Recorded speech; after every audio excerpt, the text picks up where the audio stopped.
Dealing with rumors can be challenging, but it's important to remember not to take them personally. Rumors are often spread by individuals struggling with insecurities or boredom. While it can be difficult, it's best to stay above the rumors and not encourage them by getting upset. Responding to the rumor quickly is crucial to prevent it from becoming worse or more exaggerated. Ignoring the rumor may be an option if it's outlandish and few people believe it. But if it's believable or could get you into trouble, it should be addressed promptly.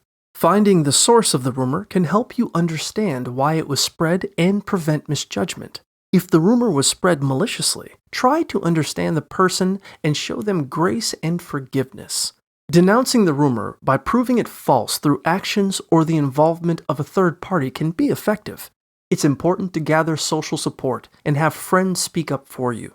Keep in mind that some rumors may take time to fade, but it's essential to maintain a positive attitude and not let them affect you.